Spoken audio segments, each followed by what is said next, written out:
اللہ کریم سب سے بڑا ہے۔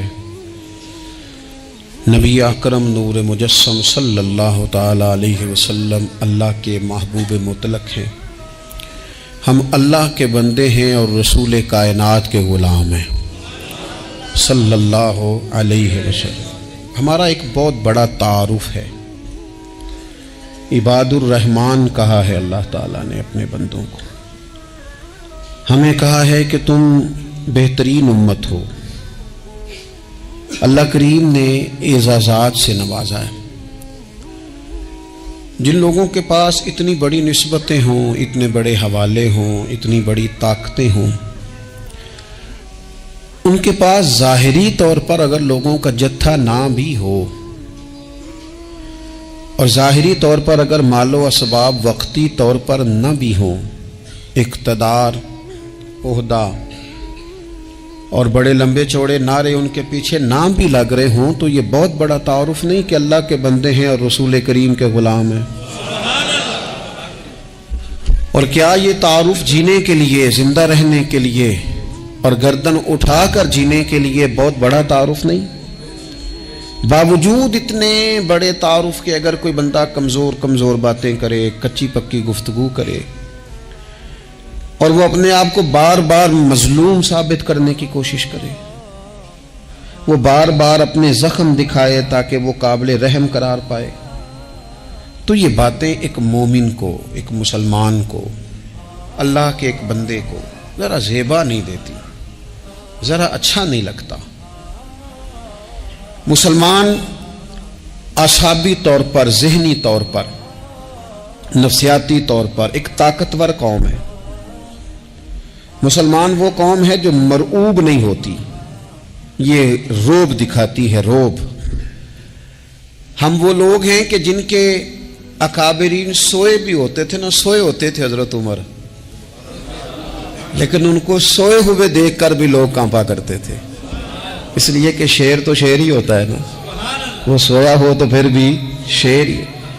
تو میں کچھ عرصے سے اس کمی کو بڑی شدت سے محسوس کرتا ہوں کہ لوگ، یعنی کوئی شخص بھی ملتا ہے تو وہ اس لہجے میں بات کرتا ہے کہ اسے مظلوم مان لیا جائے، قابل رحم مان لیا جائے، اس کی مدد کی جائے، اس پر توجہ کی جائے۔ یہ مسلمان کی شان نہیں۔ آپ سورہ بقرہ پڑھیں گے تو قرآن مجید اصحاب صفہ کی شان بیان کرتا ہے کہ انہیں بڑی حاجت ہے، بڑے ضرورت مند ہیں۔ وہ لوگ تھے جو کئی دنوں تک روٹی نہیں کھاتے تھے، لیکن رب فرماتا ہے کہ میرے محبوب کے مدرسے کے ان طالب علموں کو جو دیکھے گا اسے محسوس ہوگا کہ یہ تو بڑے امیر لوگ ہیں۔ کیوں محسوس ہوگا؟ لا یسألون الناس الحافا، یہ لوگوں سے لپٹ کر سوال نہیں کرتے، کشکول طلب نہیں دراز کرتے، یہ اپنے پردے کو قائم رکھتے ہیں۔ خودداری، عزت نفس، وقار، خودی۔ ہمارے ہاں تیزی سے ان چیزوں کا آج جو ہے وہ یوں محسوس ہوتا جیسے قحط ہو گیا ہے۔ اللہ ماشاءاللہ، آپ کے زخم دکھانے سے کوئی بھی آپ کا زخم نہیں بھرے گا، بلکہ میں نے تو یہ دیکھا ہے اپنی زندگی میں کہ اچھا بھلے تعلقات چل رہے ہوتے ہیں، آپ کو ذرا ضرورت پڑ جائے تو سامنے والا آنکھیں پھیر لیتا ہے، اسی وقت اس کا ماحول اور اس کے حالات خراب ہو جاتے ہیں۔ اس لیے اپنا سارا بھروسہ، اپنی ساری توجہ، اپنی سوچوں کا مکمل مدار صرف اللہ رسول کی ذات کو بنائیں، اور اس انداز میں بنائیں کہ کون دیتا ہے دینے کو تو چاہیے، دینے والا ہے سچا ہمارا نبی۔ اور یہ ذہن بنائیں زندگی میں کہ رب رسول کی بارگاہ سے 2 قطرے بھی مل گئے تو دنیا بھی بن جائے گی، آخرت بھی بن جائے گی۔ اس لیے ادھر ادھر دیکھنا تھوڑا کم کریں۔ اور بالخصوص آج اپیل کروں گا، استاد اپنے شاگردوں کو، پیر اپنے مریدوں کو، باپ اپنی اولاد کو بڑی بڑی باتوں کا سبق پڑھائے، بڑی بڑی باتوں کا۔ اقبال نے شکوہ کیا ہے، اقبال کہنے لگے شکایت ہے مجھے یا رب خدا بندان مکتب سے، یہ جو انہیں کہتے ہیں کہ جناب پڑھ جاؤ گے تو روٹی اچھی ملے گی، یہ انہیں کہتے ہیں پڑھ جاؤ گے تو کار میں بیٹھو گے، پڑھ جاؤ گے تو کوٹھی بنا لو گے، یہ کیا سبق پڑھا رہے ہیں بھلا؟ ان کو تو تم بڑے بڑے باتیں بتاؤ، انہیں کہو پڑھو گے تو دنیا میں حضور کے دین کا انقلاب برپا کرو گے، تم ان کہو کہ تم پڑھو گے تو تم ایک پورا ملک چلاؤ گے، تم انقلاب برپا کرو گے، اٹھ باندھ کمر کیوں ڈرتا ہے، پھر دیکھ خدا کیا کرتا ہے۔ اقبال کہنے لگے یہ تم کیا سبق پڑھا رہے ہو کہ روٹی صحیح مل جائے گی، چندہ اکٹھا کرنے کا طریقہ آ جائے گا؟ کہنے لگے شکایت ہے مجھے یا رب خدا وندان مکتب سے، سبق شاہی ہے اور بچوں کو دے رہے ہیں خاک بازی کا۔ اڑنے والی تعلیم تھی اور یہ انہیں رینگنے کا سبق پڑھا رہے ہیں۔ تگڑی تگڑی باتیں بچوں کو سکھاؤ، تگڑی تگڑی، یہ پھر سارے نہ ڈھونڈتے پھریں کہ وہ فلانا جو ہے نا چاچا امیر ہے تو ماموں امیر ہے تو فلانی خالہ باہر ہے تو فلانا ذرا مہربانی، کوئی بھی نہیں مہربانی کرتا۔ مہربانی جب بھی کرتا ہے یا خدا کرتا ہے یا مدینے والے محمد مصطفیٰ کرتے ہیں۔ اپنی توجہات کبھی بچوں کو دیکھیں، حضرت لقمان اپنے بیٹے کو کیا کہتے ہیں؟ کہتے ہیں یا بنی اقم الصلاۃ وامر بالمعروف وانہی عن المنکر۔ حضرت لقمان اپنے بیٹے کو سمجھاتے ہیں، کہتے ہیں اے بیٹا نماز قائم کرنا، لوگوں کو بھلائی کا حکم دینا، برائی سے منع کرنا، وَاصْبِرْ عَلَىٰ مَا أَصَابَكَ، اور جب مصیبت پہنچے تو صبر کرنا، ادھر ادھر رونا دھونا نہ کرنا، نماز پڑھنا، بھلائی کا حکم دینا، برائی سے منع کرنا، اور اگر کوئی مصیبت پہنچے تو اس پر صبر کرنا۔ کتنے کام ہو گئے؟ 4۔ ایک نماز پڑھنی ہے، ایک بھلائی کا حکم دینا ہے لوگوں کو، ایک برائی سے، اور اگر کوئی مشکل آئے تو کیا کرنا ہے؟ ان ذالک من عزم الامور۔ فرمایا بیٹا یہ بڑی ہمت والے کام ہیں، ہمت والے کام کرنا، ہمت والے، طاقتیں اپنی قائم رکھنا، کمزور نہ پڑنا، لوگ تمہارے آنسو نہ دیکھیں، کوئی تمہیں تڑپتا نہ دیکھے۔ چھوٹا چھوٹا زخم لے کر لوگ سگنل پہ کھڑے، چھوٹی چھوٹی مجبوریاں لے کر لوگ مانگنے کے لیے دروازوں پر کھڑے ہیں۔ امت مسلمہ کا یہ مزاج نہیں، یہ وقار نہیں، یہ انداز نہیں، ہم تو بانٹنے والے لوگ ہیں۔ چلے مشکل آ جاتی ہے، زندگی میں ضروریات پڑ جاتی ہیں، قرضہ صحابہ بھی لے لیا کرتے تھے، لیکن یہ جو لہجے آج ہم نے اختیار کر لیے، کمزور ہو جانا، کچا پڑ جانا، غریبی کا رونا، یہ انداز اہل ایمان کا۔ بچوں کو طاقتور ہونا چاہیے۔ میرے نبی کریم صلی اللہ تعالی علیہ وآلہ وسلم نے نا ارشاد فرمایا، ایسا نہیں ہے کہ کوئی بندہ کمزور ہے تو وہ ناپسندیدہ ہے، یہ نہیں فرمایا کہ جو بزدل ہے تو وہ بڑا کوئی کٹا ہوا آدمی ہے، لیکن حضور فرماتے ہیں، صحیح مسلم میں حدیث موجود ہے، حضور فرمانے لگے طاقتور مسلمان نا اللہ کی نظر میں بزدل مسلمان سے زیادہ پیارا ہے۔ طاقتور ہے نا، اس کی شان زیادہ ہے، یہ جو با ہمت ہے، با حوصلہ ہے، جس کے اعصاب مضبوط ہیں، یہ رب کریم کی بارگاہ میں باوقار ہے، اللہ کے حضور اس کی قدر ہے۔ اور حضور علیہ الصلوۃ والسلام صحابہ کو دعائیں سکھایا کرتے تھے، اور تعلیم امت کے لیے خود بھی حضور وہ دعا فرمایا کرتے تھے، کہتے تھے اے اللہ بزدلی سے بچا، کنجوسی سے بچا، اے اللہ اس بڑھاپے سے بچا جو انسان کو بڑا پریشان کر دے۔ حضور دعائیں مانگا کرتے تھے۔ دیکھیں بیمار انسان ہو جاتا ہے، اگر وہ سوچے نا رب کی طرف سے ہے تو پھر بیماری کا لوگ بڑا مزہ لیتے ہیں، کیونکہ جب بندہ بیمار ہوتا ہے تو نفسانی خواہشات ساری ختم ہو جاتی ہیں۔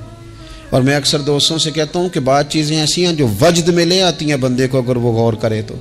آپ یہ حدیث پاک سنیں، حضور علیہ السلام نے فرمایا بیمار کے ساتھ ضد نہ کرو کہ ضرور کھا، ضد نہ کرو، اس لیے کہ اللہ اسے کھلا بھی دیتا ہے، پلا بھی دیتا ہے۔ اب جب کسی کو پتہ چلے کہ میں بیمار ہوں تو رب مجھے کھلا پلا رہا ہے تو مجھے بتائیے بیماری کتنی پیاری لگے گی، بیماری میں کتنا سرور آئے گا۔ پھر تو انسان ہمیشہ چاہے گا کہ مجھے وہ چیزیں ملیں جو مجھے اللہ تبارک و تعالیٰ کی بارگاہ کے قریب کر دیں۔ دوسری بات یہ ہے کہ میدان میں جب انسان اترتا ہے نا تو اسے ایک بات اپنے ذہن میں رکھنی چاہیے کہ جیت اور ہار یہ اللہ تعالیٰ کے دست قدرت میں ہے، لیکن جب وہ لڑے تو جیتنے کے لیے لڑے۔ ہمارے ہاں نا بہت سارے لوگ لڑنے سے پہلے ہی ہارے ہوئے ہوتے ہیں، میدان میں نکلنے سے پہلے ہی وہ کمزور باتیں کر رہے ہوتے ہیں، ابھی سفر شروع نہیں ہوتا وہ کہہ دیتے ہیں نہیں جناب آپ کی بات تو ٹھیک ہے پر کیسے ہوگا، کیوں کر ہوگا، لوگ تو آج کل چلتے ہی نہیں، بڑے مسئلے خراب ہیں۔ اور پھر کچھ لوگ ایسے ہیں جن کی باتیں سن کر بندے بیک گیئر لگا لیتے ہیں، اور میں نے دیکھا باتیں کرنے والے وہیں رہتے ہیں اور کام کرنے والے کہاں سے کہاں چلے جاتے ہیں۔ یہ یقینی نہیں کہ جیتیں گے، لیکن جب میدان میں اترے نا تو پھر ہمیشہ جیتنے کے لیے اترے۔ کوشش کریں کہ میں نے اس انداز میں نکلنا ہے کہ میں نے نہ جیتنا ہے۔ حضرت مولا علی شیر خدا کرم اللہ تعالی وجہ الکریم سے کسی بندے نے پوچھا حضور آپ ہر میدان میں کامیاب کیوں رہتے ہیں؟ فرمانے لگے جیت ہار تو رب کریم کے دستے قدرت میں ہے، لیکن جب میں اترتا ہوں نا میدان میں تو میں دشمن دیکھ کے پہلے ہی فیصلہ کر لیتا ہوں کہ میں نے اس کے پیٹ میں خنجر مارنا ہے کہ گلے پہ، میں جیتنے کے لیے میدان میں اترتا ہوں۔ تو آپ دیکھ لینا دیواریں ہلتی رہتی ہیں اور در کانپ جاتا ہے، علی کا نام سن کر اب بھی خیبر کانپ جاتا ہے۔ کیوں کہ کہتے ہیں میں ذہن بنا لیتا ہوں کہ میں اسے کاٹ کے لاؤں گا، میں ڈرتا اور سہمتا ہوا میدان میں نہیں اترتا۔ ذہن ہوتا ہے کہ آج لڑوں گا تو جیتوں گا، آج میں دیکھیں میں کیا کرتا ہوں۔ حوصلہ نہیں پیدا کر پا رہے بچوں میں، کچھ بچے بھی اللہ خیر کرے عزم و ہمت والے لوگوں کے پاس بیٹھتے نہیں، اور دوسرا ہم اپنے بچوں کا کسی کو آئیڈیل بھی نہیں بننے دیتے۔ بچے کسی کا نام لیتے ہیں تو ہم کہتے ہیں پتر چھاڑ پرا، یہ دور ہی نہیں ہے۔ ہم کوئی ایسا ذوق، کوئی مزاج، کوئی طبیعت پیدا ہی نہیں ہونے دیتے۔ کچھ آنے والی نسل کا مزاج ہے کہ وہ اٹھنا نہیں چاہتی، بیٹھنا نہیں چاہتی، چلنا نہیں چاہتی، وہ چاہتی ہے میں لیٹی رہوں، موبائل میرے ہاتھ میں رہے، باقی سارے کام ریموٹ کنٹرول ہو۔ جب انسان دیکھیں نا، ایک ڈاکٹر صاحب کے پاس ایک دفعہ میں گیا تو ایک مریض کو وہ سمجھا رہے تھے، اسے کہہ رہے تھے کہ تو تھوڑی ورزش بھی کیا کر، تھوڑی ورزش بھی کیا کر، اور ساتھ انہوں نے بڑی اچھی بات کی، کہنے لگے اللہ تعالیٰ نے نا جسم میں جوڑ بنائے ہیں، یہ گھٹنے ہیں، یہ کونیاں ہیں، اللہ نے جوڑ بنائے ہیں، اسی لیے تو بنائے تھے کہ تھوڑی ان کو حرکت بھی دی جائے، لیکن اگر آپ ان جوڑوں کو حرکت ہی نہیں دیں گے تو یہ تو زانگا لود ہو جائیں گے۔ تو کام زندگی میں عزم کے ساتھ، ہمت کے ساتھ، اور سب سے بڑی مضبوطی یہ ہے کہ آپ یہاں سے مضبوط ہوں، آپ اعصابی طور پر مضبوط ہوں۔ یہ جو کمزوری ہے نا، ذہنی کمزوری، میں نہیں پسند کرتا کہ مطلب خواتین بچوں کو اس لیے ڈرائیں کہ بیٹا او ہو بلی آ گئی ہے۔ وہ بلی کیا ہوتی ہے جی؟ لیکن جو خواتین آج بھی بچوں کو بلی سے ڈرائیں گی، اچھا اس کو ڈرا بلی سے رہی ہوتی ہیں اور ساتھ کہہ رہی ہوتی ہیں ماما کا شیر، جی آپ کا شیر بلی سے ڈرتا ہے، یہ اماں کا شیر بلی سے ڈر رہا ہے، آپ نے اس سے بلی سے ڈرا دیا اور نام شیر رکھ دیا ہے۔ یہ کیسا شیر ہے کہ جو بلی آتی ہے تو بھاگ جاتا ہے؟ یہ ماحول مطلب متضاد ہے۔ یہ کاکروچ دیکھ کر چیخیں مارنا نا، یہ برگر فیملی ہونے کی علامت ہے۔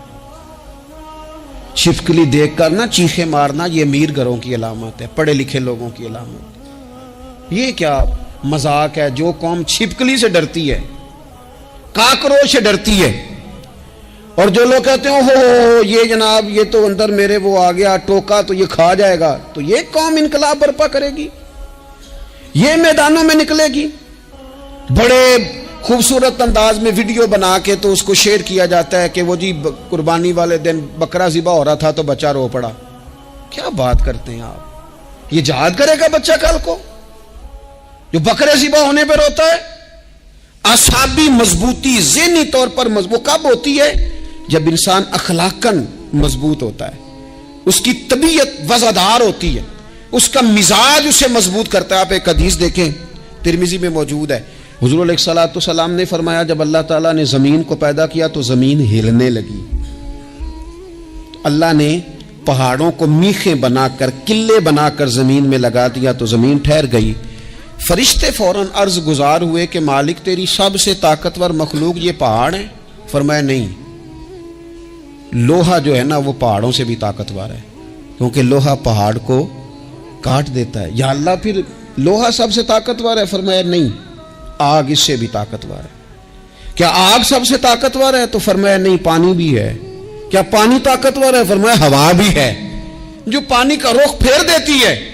مسلمانوں خدا را اس سے بڑا ذوق نہیں ملے گا۔ میں طاقتور ہونے کا طریقہ بتا رہا ہوں، ہمارے ہاں لوگ سمجھتے ہیں کہ میں بولتا زیادہ ہوں اس لیے میں طاقتور ہوں، میرے پاس اسلحہ زیادہ اس لیے میں یہ دیکھو حضور نے بتایا طاقتور کون ہوتا ہے۔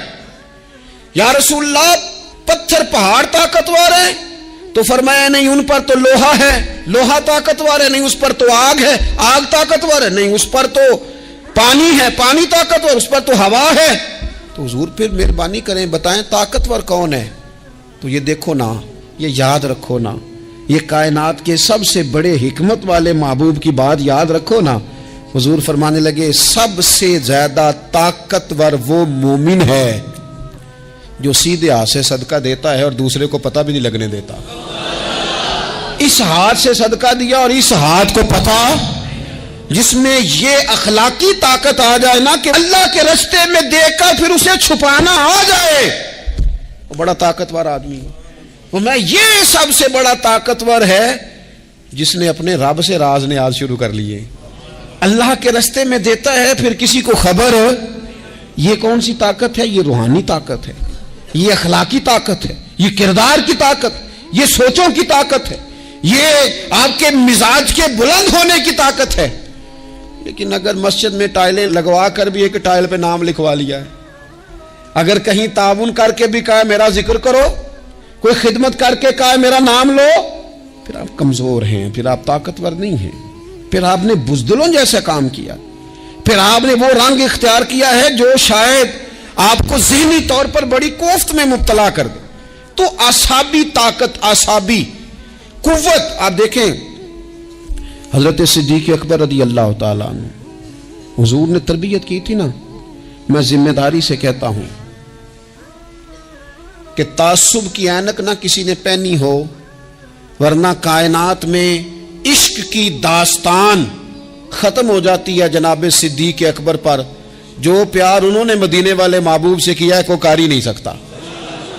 اور ہر وقت کی جدائی، ہر وقت کی، یعنی بیٹھے بیٹھے نا حضور کے وصال کے بعد بیٹھے بیٹھے حضرت صدیق اکبر اٹھ کے نا تو ایک رستے پہ چلنا شروع ہو گئے۔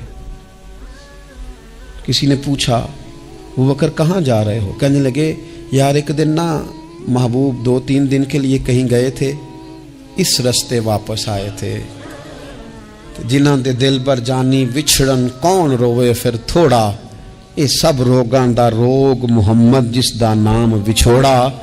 پریشان ہوں تو دل کر رہا ہے پتہ نہیں یہاں سے آ نہ جائیں۔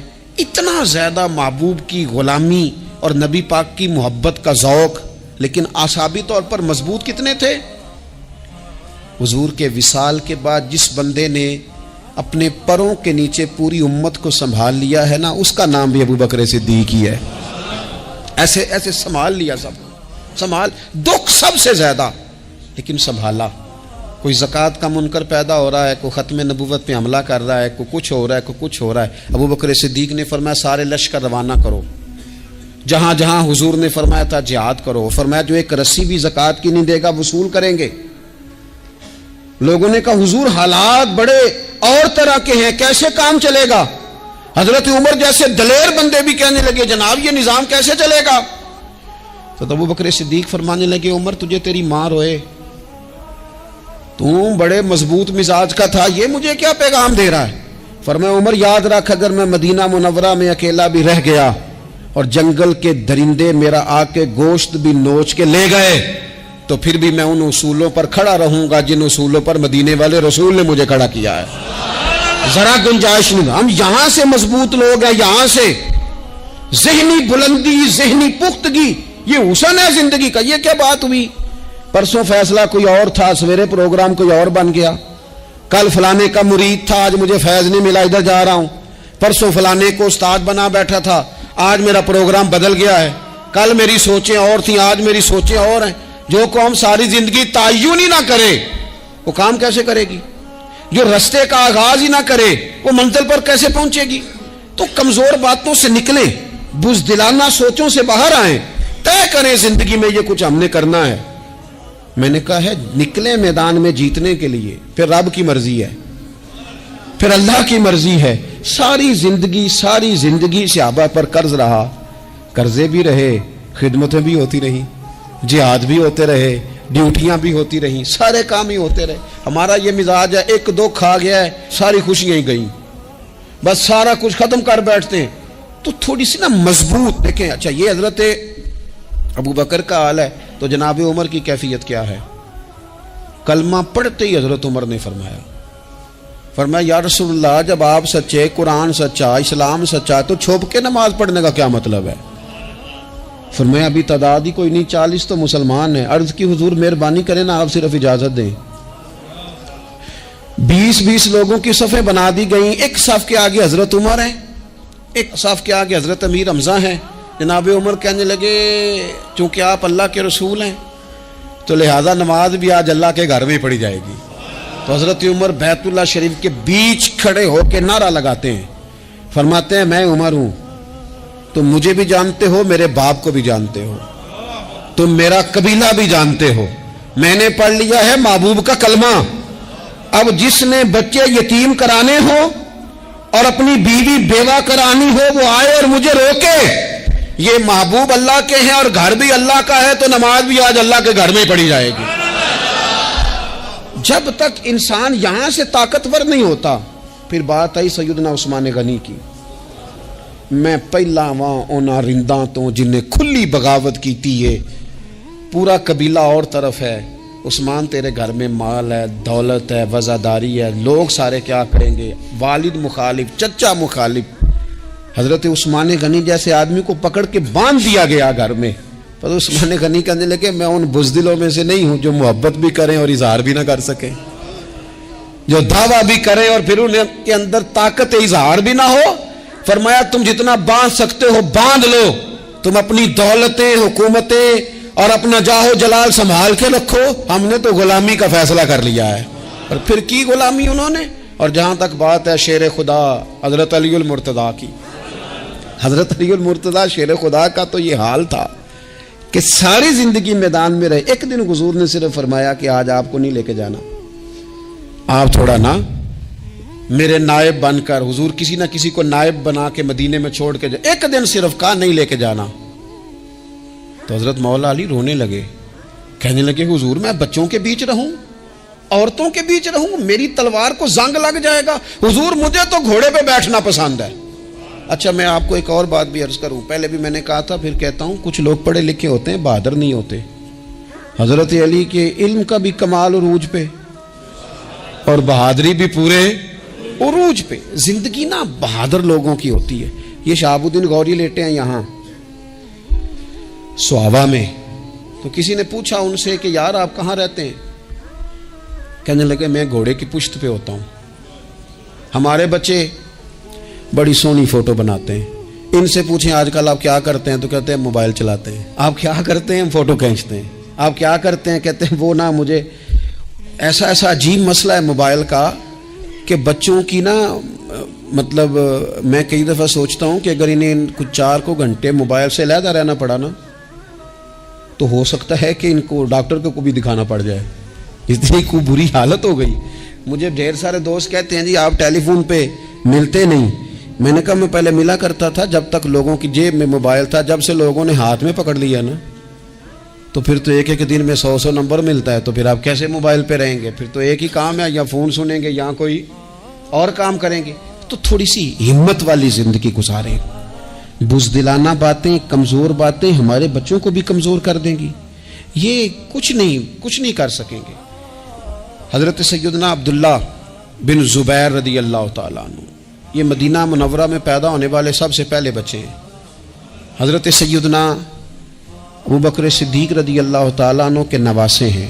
حضور کے پھپھو جناب صفیہ کے پوتے ہیں اور عشرہ مبشرہ صحابی حضرت زبیر بن عوام ان کے بیٹے ہیں. شروع سے ہی بڑے بہادر تھے. ایک دن کچھ بچے گلی میں کھیل رہے تھے تو ایک شخص نے آ کے نا چیخ ماری، ڈرایا. سارے بچے بھاگ گئے. جناب عبداللہ ابن زبیر کہنے لگے کیوں بھاگتے ہو؟ اب چیخوں سے بھی ڈرو گے؟ واپس آؤ سارے، میں تمہارا امیر ہوں، آؤ ذرا اس پر حملہ کریں. ہم سارے بھاگے اور یہ اکیلا کھڑا رہے. اس پر حملہ کیا، وہ ڈرانے والا خود ڈر کے بھاگ گیا. تھوڑا سا نا مزاج، ذہن، طبیعت دیکھیں نا. بدتمیزی اور چیز کا نام ہے لیکن گفتگو کا مضبوط ہونا یہ اور چیز کا نام ہے. بچوں کو جب پوری طرح یہاں تو ہم ان کو اس قدر زیادہ کمروں میں بند رکھتے ہیں کہ جب وہ نکلتے ہیں باغی ہو جاتے ہیں. یہاں پھر یہ ہوتا ہے کہ ان کے اندر جو صلاحیتیں ہوتی ہیں وہ پوری طرح دب جاتی ہیں. وہ جو کیفیات ہوتی ہیں جو ایک مردانہ وصف میں ہونی چاہیے ان کے اندر موجود نہیں ہوتی. اقبال کہتے ہیں آئین جواں مرداں حق گوئی و بے باکی، اللہ کے شیروں کو آتی نہیں روباہی. اور یہ جو سہمے دوست ہیں نا بالخصوص غریب طبقے سے، ان سے میں عرض کروں گا کبھی کسی کی گاڑی دیکھ کر مرعوب نہیں ہونا، کبھی کسی کے مہنگے کپڑوں کے روب میں نہیں آنا، کبھی نہیں. حالات کے سہمے ہوئے لوگوں کو بتا دو حالات بدل جاتے ہیں، ایک جیسے نہیں رہتے. کبھی کمزور نہ پڑیں اور جگہ جگہ اپنے دکھ بھی نہ بتائیں، جگہ جگہ اپنے دکھ نہ بتائیں. ہمت کریں. وہ ایک شاعر نے کہا تھا کہ با ہمت لوگ کبھی ہارا نہیں کرتے، یہاں وہ جیت جاتے ہیں، یہاں کچھ سیکھ جاتے ہیں. وہ نا میدانوں میں رہتے ہیں. کمزور نہ پڑیں. یہ جو اتنا لمبی لسٹ بن گئی ہے نا، اتنی لمبی لسٹ مانگنے والوں کی، اتنا لمبی فہرست ہو گئی ہے ہر سگنل پہ، ہر چوک میں، ہر رش والی جگہ پہ. یہ بتاتی ہے کہ لوگ اس کو آر ہی نہیں سمجھتے، کمزوری نہیں سمجھتے، طاقت والا مزاج. حضرت عمر بہادر تھے تو بہادر لوگوں کو پسند بھی بڑا کرتے تھے. حضرت عبداللہ ابن زبیر چھوٹے تھے، بچوں کے ساتھ کھیل رہے تھے، اور یہ وہی حضرت عبداللہ ابن زبیر ہیں جو بعد میں امام حسین کے قاتلوں کے سامنے ڈٹ کے کھڑے ہو گئے اور انہوں نے اعلانیہ ان لوگوں کا بائیکاٹ بھی کیا اور ان لوگوں کے ساتھ سفارا بھی ہوئے. حضرت عبداللہ ابن زبیر اور فرماتے ہیں کہ میری ماں 90 سال سے زیادہ عمر تھی حضرت اسماء بنت ابی بکر کی. جب میں نے انہیں کہا نا اماں وقت آ گیا ہے شہادت کا، تو میری اماں مجھے کہنے لگی پتر میدان میں رہنا. میدان میں بکرے کو ذبح ہوتے وقت تکلیف ہوتی ہے، جب اس کی کھال اتاری جائے پھر کوئی تکلیف نہیں ہوتی. ایسے ہی کمزور نہ پڑنا. ہمارے ہاں تو لوگ کہتے ہیں نا پتر اندروں کنڈی لے لا ساڑی نہیں لڑائی. وہ جب ہمارے گھر آگ آئے گی پھر اسے ہم بند کریں گے، ابھی نہ تو بالکل باہر نہ نکلنا. کیسے قوم آگے بڑھے گی؟ جرتیں کیسے پیدا ہوں؟ اور جو کچھ کہہ نہیں سکتے وہ منوائیں گے کیسے؟ جو بات کرنے کی طاقت نہیں رکھتے وہ اپنا منوائیں گے کیسے؟ حضرت عبداللہ ابن زبیر رضی اللہ تعالیٰ عنہ اپنے دوستوں کے ساتھ گلی میں کھیل رہے تھے، جناب عمر فاروق آ گئے. اب حضرت عمر فاروق کا جلال تھا، بچے ان کو دیکھ کے دوڑ گئے. حضرت عبداللہ ابن زبیر کھڑے ہیں. حضرت عمر قریب آئے، کہنے لگے پتر آپ کیوں نہیں دوڑے؟ حضرت عبداللہ ابن زبیر چھوٹے سے ہیں، کہنے لگے جی کیوں میں دوڑتا، میں نے کوئی جرم کیا ہے، کوئی میں نے غلطی کی ہے، بھلا کیوں دوڑوں؟ آرام سے کھیل رہے ہیں اور نہ ہم نے کوئی رستہ بند کیا، جگہ ہے آپ نے گزرنا تو گزر جائیں. چاہیے تھا نا حضرت عمر ناراض ہوتے، پر جناب عمر نے ماتھا چوم لیا. کہنے لگے کیا بات ہے بیٹا، ان چیزوں پر ذرا قائم رہنا. کہنے لگے جرم کیے، کیا مطلب ہے اس بات کا کہ فلانا ہے تو دوڑ جائے، کیوں دوڑیں جی؟ تو ہم نے جو قوم کو سکھانا شروع کیا ہے نا، دیکھیں فقر اور چیز ہے، درویشی اور چیز ہے، سادگی، لیکن ظلم سہنا اور چیز ہے. دنیا میں قتیل اس سا منافق نہیں کوئی جو ظلم تو سہتا ہے بغاوت نہیں کرتا.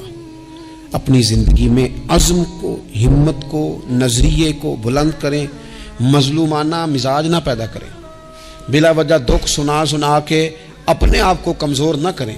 یاد رکھیں اگر ہم اپنے دکھ کسی کو سنا رہے ہیں اور اپنے آپ کو بڑا غریب ثابت کر رہے ہیں تو ایسا نہ ہو کہ ہمارے بچے اس کا برا اثر لے جائیں. خودداری سے جینا سکھائیں، عزت نفس سکھائیں. ہر وقت گھر کے اندر، کلاس کے اندر، اپنے دوستوں کی جمعیت کے اندر کمزور باتیں نہ کریں، رو دھو کے وقت نہ گزاریں. رونے سے بھی رات گزر جاتی ہے، ہنسنے سے بھی رات گزر جاتی ہے، ناشکری سے بھی دن بیت جاتا ہے اور شکر سے بھی. لیکن بس بات اتنی ہے کہ شکر والوں کا ذرا صحیح بیت جاتا ہے، ہنسنے والوں کا ذرا صحیح بیت جاتا ہے.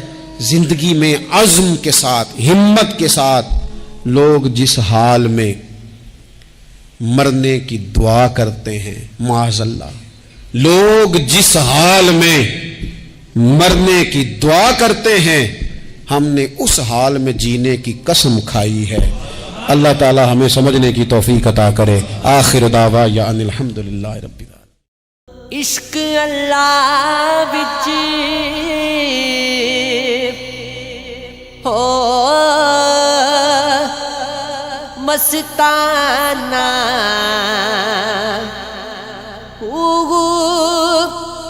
صدا